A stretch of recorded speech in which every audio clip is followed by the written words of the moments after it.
Today, we are going to go through two of the most common mistakes that I see when students of yoga are learning to fly in crow pose.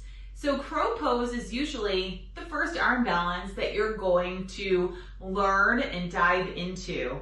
And so it's very important that we get it right, that we're working the right way, because everything you learn about crow will translate to every other arm balance that you do.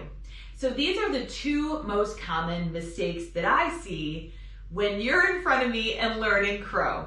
So the first one, so let's just go over what the heck is crow pose, right? So crow pose is hands to the floor, knees to the arms, they can be on the outside of the arms, gaze forward, and then we fly one leg up and then the other. All right, so that is what we're looking to achieve here today.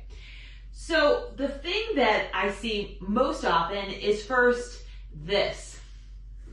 The hands are too far back. They're too close to your feet on the floor, and then you have nowhere to go. So if you feel like you're stuck on yourself, you probably need to move the hands out so that you can move forward into the position for flight.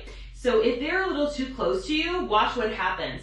I come forward and it's really hard for me to keep my gaze forward. Now I can still find flight because I've been flying in this posture for quite a bit now, but it's so much more harder to get the elbows over the wrists and keep them in the right place. So if you're too here, then you're gonna come forward and you're gonna feel too much pressure on your wrists too.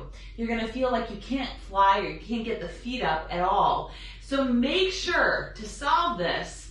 Come up to standing, bend all the way over, and wherever the hands just naturally hit, that's gonna be a good spot for you.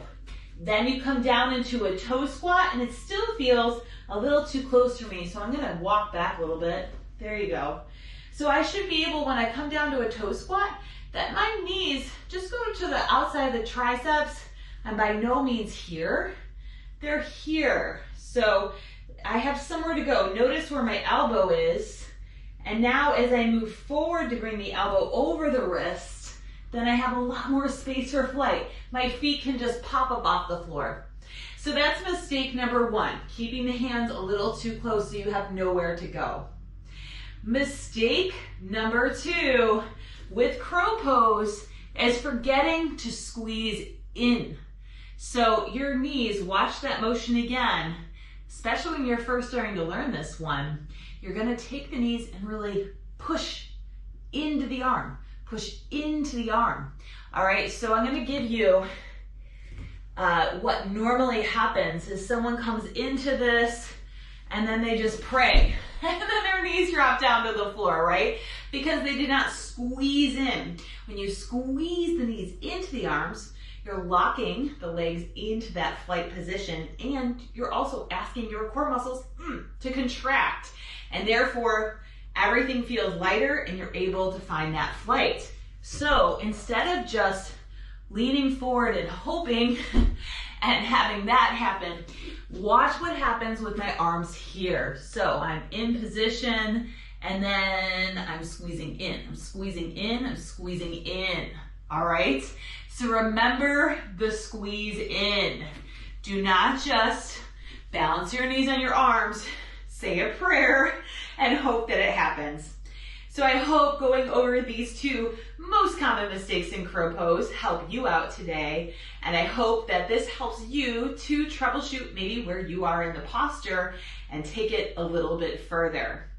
And if you would like more on crow pose and how to achieve flight and arm balances in general, go to my website at meetmeonyourmat.yoga, and there's a free arm balancing workshop there. All you have to do is click on the link, sign up, and you'll have direct access to it. And I know there's a lot of good info in there. It's all the tips that the pros use to find flight in their arm balances, and I want you to have that information too. Have a great day. I hope to meet you on your mat soon.